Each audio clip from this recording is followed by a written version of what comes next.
guys, and welcome to the next episode of Listening Detective TV. I'm very, very lucky to have Joanne Morehouse here today with us. So welcome, Joanne. Thank you.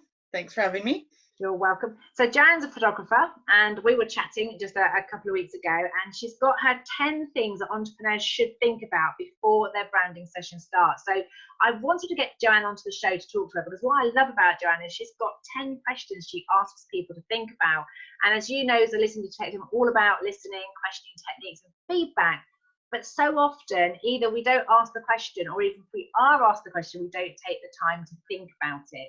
So what we thought we'd do today is Joanne's going to ask the questions, and I'm going to either ask more questions of you, Joanne, to get a bit more clarity about what you mean and the impact having that information has on the photo shoot, or I might share some stories of when, because I've been having my photographs taken for the last 10, 11 years, and I've worked with clients as well around this subject. And so there's some little things that hopefully I can share that between the two of us, everybody from the end of this call will have the things they ought to think about before booking their photographer and going for their photo shoot, so that they get a photo shoot that's priceless rather than costly just because they didn't have the clarity of what they wanted before they went to do that. Does that sound okay, Joanne? Are we on the same page? Sounds good to me. Fabulous. Tell us, what's the first question that you asked them, please? I like to find out, what are they selling directly? Do they have a new product or service that they're getting ready to launch? Are they looking for new images that they can use on their social media website? If they'd rather have images that they can print, just a bit of a background of what their goal is in the photo shoot. And the story that came up straight away for that is I went along to a photo shoot and forgot to take my book, which was really daft. So it's like, it's just thinking about, you know, what is it you, when you've had this photograph, it goes up, so what do you want it to sell? And I think a lot of what you do is around brand story. So it's also about recognizing that the thing that it might be selling might be your core values. I know the one I've seen before you did at the hairdressers is about them having fun. And, you know, it's about that relaxed atmosphere, isn't it? So sometimes the thing that you're selling is the things that matter to you. So it might be a product or a service, or it could be your core values, what, you know, how you want to show up in the world, how the experience your client's going to get when they work with you. So that's a great one. So do you think about, when you have your photos done, what is it they're selling? Sometimes though, it's selling you, and that's when the critic can get a bit uncomfortable, can't it? Because it doesn't really, if we're not really confident in who we are, actually being the face of the business can be a bit of a challenge as well. So tell us about point number 2. What's question number 2? What is your intention? What do you want the brand images to do exactly for you and your business? So that's kind of what I've just sort of talked about. That's about the core values, is it? Have you got any other examples of sort of stories and things? Because you focus very much on the brand story, don't you? Telling the story of the company. So have you got some examples of what kind of things your clients have wanted to have happen? What's the intentions that they've had for their photographs? A lot of time it's images that it's as if you, the audience, are peeking into a window and seeing what's going on behind the scenes of their business.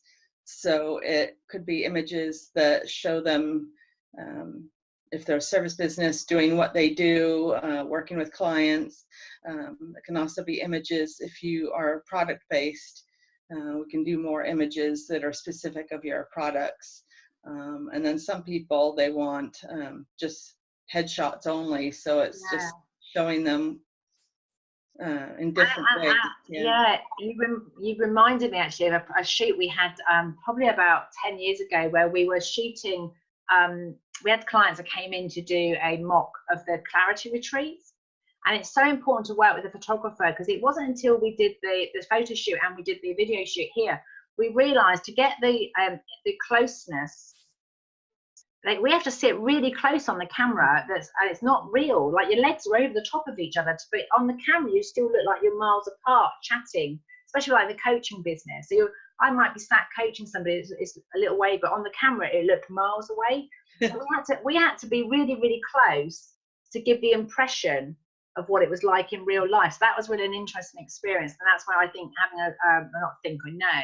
having a skilled photographer who can see spatially how it's going to come out on the picture, knows how to position the people to get that look. even though that's not how it is in real life. That's not how it is when you have the photograph. Yeah. Yeah, I can see how that really does make a difference. So question number 3 then, what's that for you? What would you ask people to do? It's similar. What is your purpose? What do you want? What do you want to do? Is this to help make things easier for your audience, to solve a problem that they might have, to help someone feel better, to help your client relax, to help your client see more of the world? It's a really good question, because it's really interesting because I see you use intention. I use like chatting with purpose and what's your intention behind questioning. And I think it is remembering that there's a difference. And I think intention is, it feels almost like present tense is the experience now, but the purpose is almost like the long term, the longevity of this shot.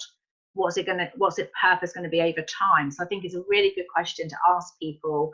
And I think the other thing that I've learned with this is I see people trying to get photographs that are going to last like for 10 years, and just be prepared to have new photographs every couple of years, because Yeah, definitely. you change, your business evolves, and I see too many people trying to make it cost effective. They're trying to get their money's worth and make something that will stay for like forever. And actually, if you start to really believe in the journey of your company evolving, then this will be something you update on a regular basis. It's not static, because we're not, as companies and individuals, we're growing and learning all the time. So one of the things I say about purpose is to give people a snapshot, and you're probably looking, I think, around 1 to 2 years, and then you need to be thinking. So then it takes the pressure off. It's only got to be valid for 2 years, rather than you're trying to make something that's going to last forever over that time as well. Fab. So question number 4. Who is your ideal client? Is your client a stay-at-home mom, a busy executive, someone who feels overwhelmed, a retired couple that are looking for travel ideas? Who is it that you're directly trying to grab the attention of? And what just came to my mind then, and that's so important, particularly like someone like me that works on Zoom. So to get the photo shoot, it's going to have to be in a setting of where my ideal client would be, even though I might work quite remotely and people don't need to see the space that I'm in. As far as actually making an impression for my clients, it's probably more about the environment that the client would be in as well. And it's just that sort of setting that's going to make, and even think about how you dress. Yes. Because I think that's one of the things I think people forget about sometimes, is that there's all very well just be yourself, but I can turn up on videos with a PowerPoint on, and I could be in my pajamas and nobody would know, because nobody can see me. But when I'm having a photo shoot, I need to be in that persona of how my clients would expect me to be in that work frame as well. So I think it's important, really important, to know who your ideal client is and that environment when it comes to it. So question number 5. How do you want your clients to feel when they see these photos? Do you want them to feel comforted, relaxed, stress-free, happy, trusting, excited? What's the general feel you want? Yeah. And I think that's a really important one, that they don't judge the picture themselves, because if you've already got your own critic going on, you've already, before you've even seen the picture, you're already going to have your own feelings about the picture. And I think that's why it's important to have professional photographers, but also to have other people look at the photograph and give you that kind of feeling. If you're saying to people, this is the emotion I want to evoke. One of the things we struggled with is that we wanted to get the image of people sort of in contemplation and thinking.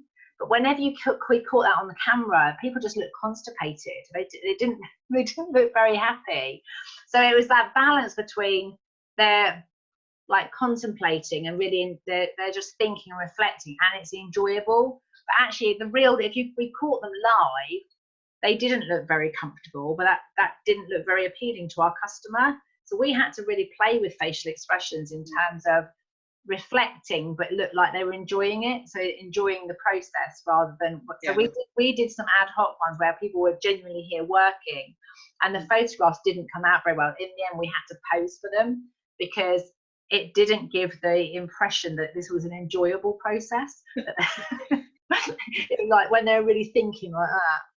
Yeah. It looked painful, which there's a little bit of discomfort to the process, but the idea was we wanted to get that message across that they were enjoying it. They were putting themselves through it voluntarily, and it was fun at the end of it. So that's a really great thing to be reminded of. So number 6 then, what's the question there? What is your style? What is the look or feel of your brand? Is it relaxed, exciting, adventurous, trustworthy?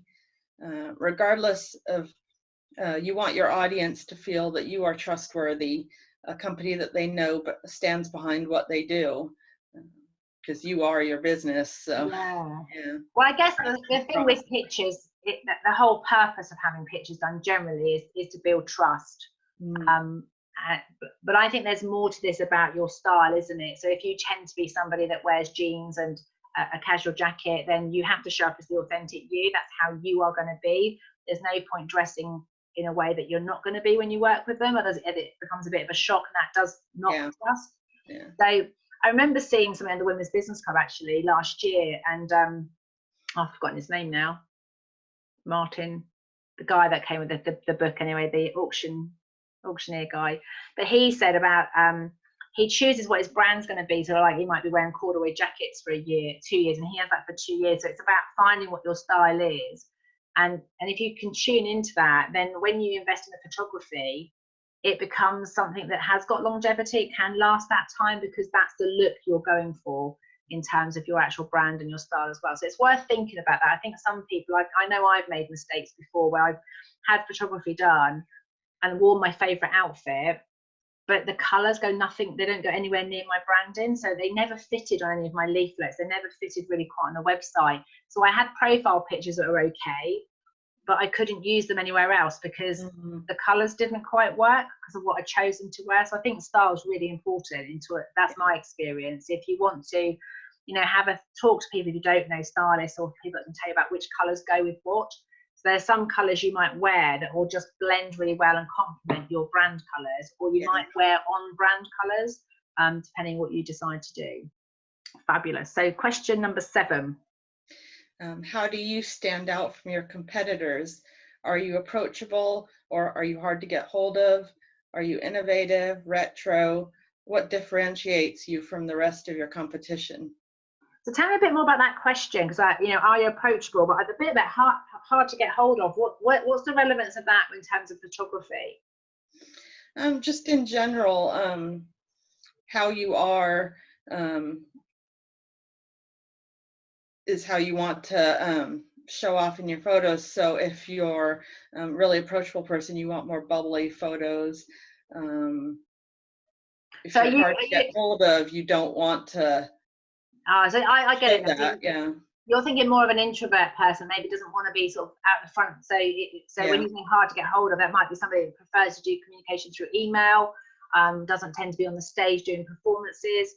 And so that's what you're sort of talk about, presumably, is about how do you want to stand out from competitors. So it's about making sure that the way that the photographs are presented communicates how you like to show up and how you're going to be approachable, what makes you different as well. Because also the people are quite introverted, aren't they? They're the people who are very good at the detail. That's the thing that makes them stand out.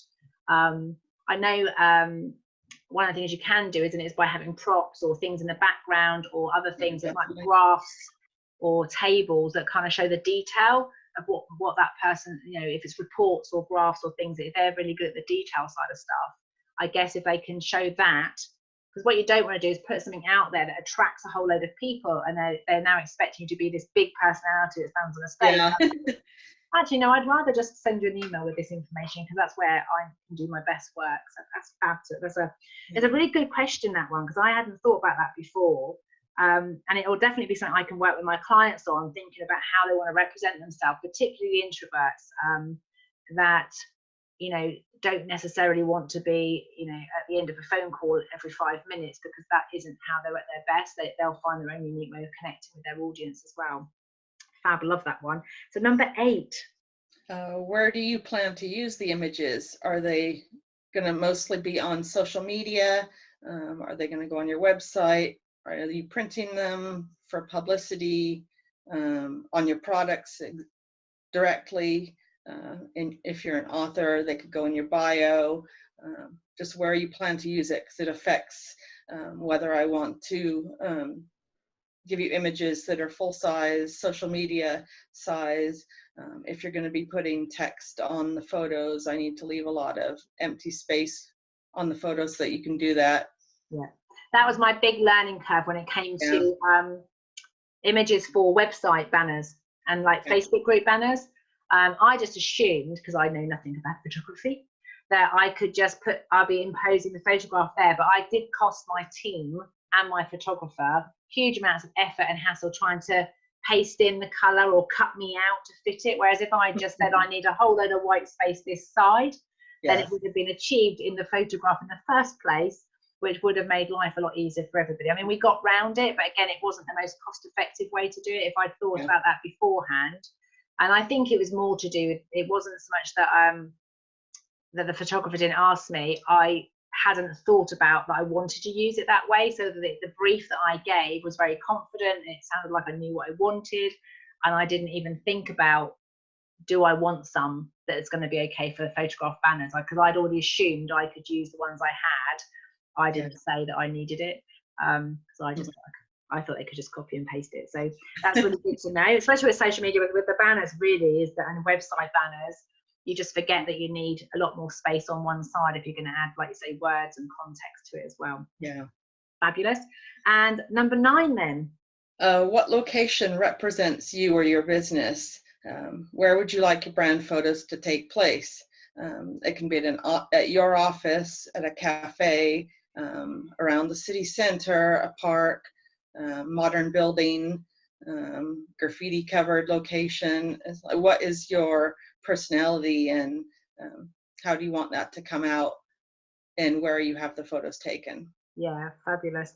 And it's really worth thinking about this, because one of the things that we've played around with step-by-step listening is we often use cycles and rhythms. We use quite a lot now with nature, but I've also found just going into the studio to get some of the actual profile shots is all I need. One with the photo, with my book, and so it is playing around with. Again, it means you go back to all those questions you just said. When you get that, you've got a better idea, and you might need one or two. And I'm assuming that if you decide you want to do a location shot, as long as you know that one of those or two of those shots need to be profile ones, then you just fade the background out, can't you, or blur it? You fancy people could do with your cameras that I can't do. It's fabulous. It's definitely worth knowing that one. So the last question for today's interview, then, please share with that. How do you want to look in the images? Do you want to look relaxed, professional? What colors and styles suit the images you want? We talked a bit about that before. Would you like your hair and makeup done professionally beforehand, or would you rather just have a get up and go everyday relaxed look? It is so important, because I so many times I've booked my photo shoot and then it's about 3 days before and I thought my roots needed doing, my hair hadn't been, I had it coloured regularly, or it needed trimming, and I hadn't really given it enough preparation and thought. So if you are someone that criticises yourself a lot when you look at your photographs, like, take time to think about it. And I think it can work the other way as well. If you have a professional shoot, do like you makeover, do like you would for a wedding.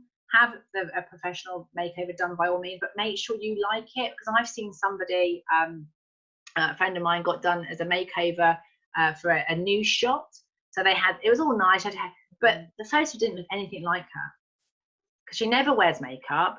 What she does, it's very light, and her hair was all poofed up, and her hair's normally quite straight. It was just like, every time I see the photograph, I have to sort of look twice, because it doesn't sit well, because it's not who she is as a personality. So I think it's really important to really think about how you want to show up. And if you don't like how you are, start looking at your photograph and looking at yourself and looking at what works about you.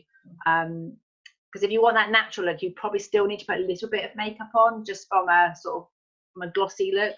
Because naturally we shine, and if we're under lights or anything like that, is being aware of those things. And if you're not sure, talk to professionals who know about colour.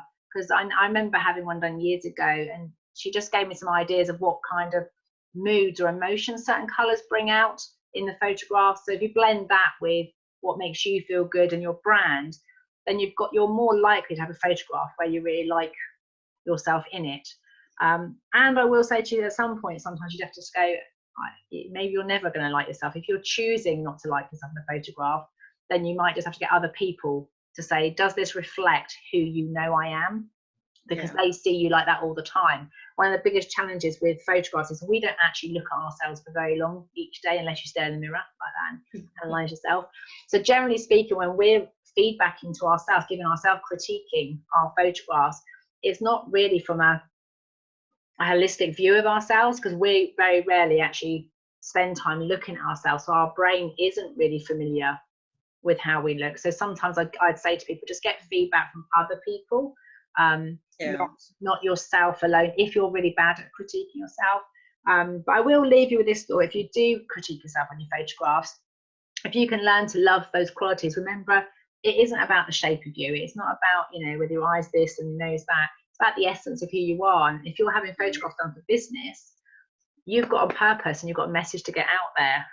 And actually, people are going to gravitate towards your smile and your eyes and the whole essence of you. And those photographs, if you've gone through all this process that Joanne's mapped out, if you're getting that warmth, that relaxed, that adventurous, that friendly bit, it's going to pull people towards you. And what I'd love to do is if you could look at yourself with the same kindness that everybody else does as well. So that kind of brings us to the end of today. So what Joanne and I would like to say is, if you like the video today, please love it. If you think your friends might get benefit from it, share it. And if you'd like the written PDF copy of the 10 top tips, the questions to ask yourself, please put your name below and we'll get that sent out to you. Is there anything else we can add to that at all, Joanne? I think that's it. Fabulous. I hope it was very helpful for everyone. Well, I've enjoyed it. Have you enjoyed it? I have. Fabulous.